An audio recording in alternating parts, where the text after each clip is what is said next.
Hey guys, I'm on a trip actually right now. If you guys can see, I'm going to Mammoth with some friends. The semester just ended. I took my finals and everything. Yeah, this is our first stop. We're like, I forgot the name of where we're at, to be honest, but see you. Right now, we just got to the Alabama Hills over here in Lone Pine with some friends out here. That's Dylan. That's Bryce in the background.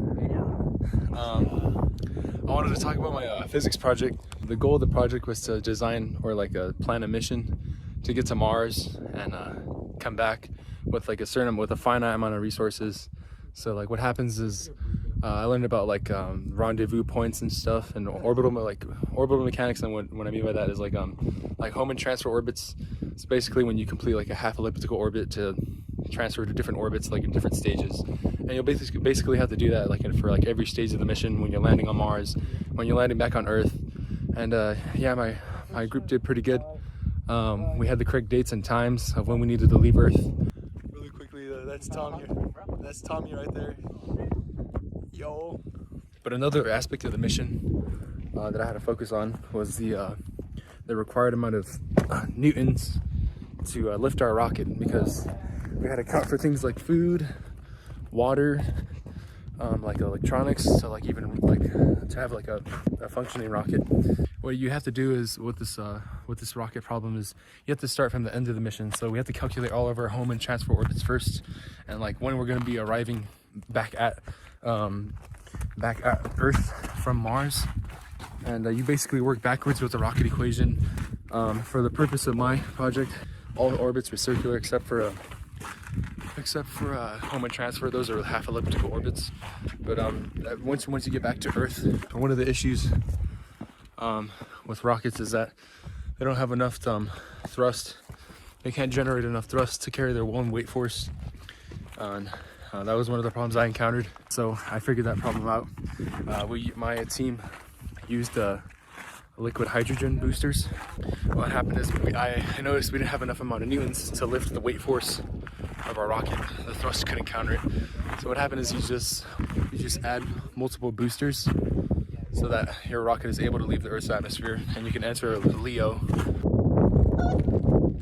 One cool thing to mention about Hohmann transfer orbits is that I mean, obviously in our case, what? One cool thing to notice when you're using a Hohmann transfer orbit stuff is that you have an equation that considers the gravitational parameter of the Earth. But what happens is when you're orbiting the Earth, you're going to use the gravitational parameter for the Earth because you're orbiting relative to the Earth, if that makes sense. And when you execute your Hohmann transfer orbit from Earth to Mars, you're now relative to the Sun. And you'll use the gravitational parameter for the Sun. And the same is true for the semi-major axis. I'm describing all these parts of an equation. I can't remember the exact. It's the square root of something. You'll use the semi-major axis of the Earth, which is the distance from the center of Earth to the distance orbiting in space. And the same thing too for the Sun.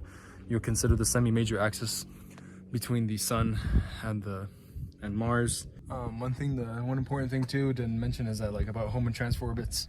This is why you need to work backwards with the rocket equation, is because the rocket equation has a delta V variable in it, and you basically rearrange it so that you can find your initial mass every time. And the delta V's are calculated from the Hohmann transfer orbit stuff. But what happens is when you take the difference between your transfer orbits, so say you execute a transfer orbit from low Earth orbit to outer Earth orbit, right? And you'd basically find the difference between those. That's not exactly how it works when you use an equation to describe it, but you'd plug that into your rocket equation to find the required amount of fuel at that stage of the mission. And it's kind of cool because you'll do this basically from the end of the mission all the way backwards, kind of like I mentioned earlier. So